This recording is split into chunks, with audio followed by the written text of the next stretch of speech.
tout le monde.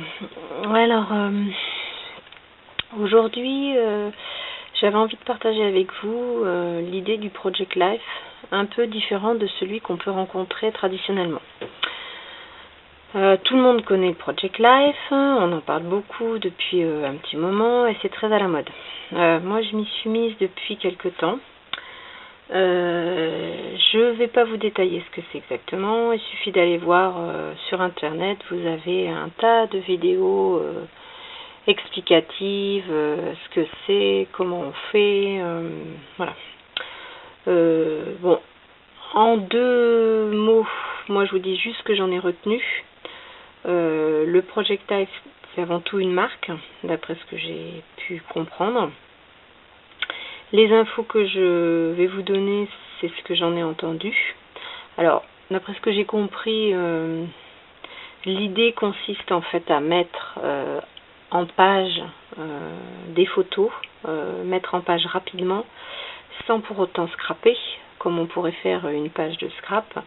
Simplement, l'idée étant de prendre nos photos et simplement avec un petit commentaire les expliquer, ni plus ni moins. Ça permettrait un petit peu de relater notre vie au quotidien à travers les photos et les commentaires. Donc, moi je m'y suis mise il y a pas très longtemps. Et pour moi, l'achat du matériel représentait quand même un certain coût. Alors au début, je me suis inspirée de l'idée de Kay Lutin Création, où elle explique dans un tuto la création des pochettes plastiques, puisque le but, c'est celui-là. On achète donc un système de classeur avec des pochettes plastiques à compartiments pour pouvoir y glisser les photos et les cartes sur lesquelles on va écrire un commentaire. L'idée de base, c'est ça. Donc dans sa vidéo, Kay Lutin Création explique très bien, en fait, en prenant une pochette plastique de base, la pochette plastique dans laquelle on range nos documents pour les protéger, et elle fait des sortes de coutures pour pouvoir justement faire des compartiments dans lesquels elle glisse les photos. Alors au départ, j'en étais très satisfaite, et puis au fur et à mesure, je me suis aperçue que le résultat n'était pas à la hauteur de mes attentes. En fait, ça faisait pas quelque chose de très propre, en tous les cas moi dans ce que j'avais pu en faire, et j'étais pas très satisfaite de mon travail. Donc en réfléchissant un petit peu au problème, je me suis dit que je pouvais très bien faire la même chose, mais sous forme de pages. Donc en fait, en collant directement les photos et les cartes avec les écritures sur une feuille A4. Donc moi j'ai pris des feuilles cartonnées pour que ce soit un peu plus rigide. Bon, alors là, ça rend pas forcément quelque chose d'extra parce que j'ai dû réadapter en fait mes découpes que j'avais déjà fait dans mes feuilles plastiques. Il fallait que je les adapte à mon nouveau système. Bon, la réorganisation était un peu plus compliquée et j'ai adapté un peu comme j'ai pu. Bon, le final, le rendu est pas trop mal à mon goût. En tous les cas, un peu mieux que ce que j'avais fait au niveau des feuilles plastiques. Pour ma part, j'arrondis en général les angles de mes photos, de mes cartes aussi. J'aime bien rajouter aussi quelques petits embellissements, sans trop charger pour autant mes pages.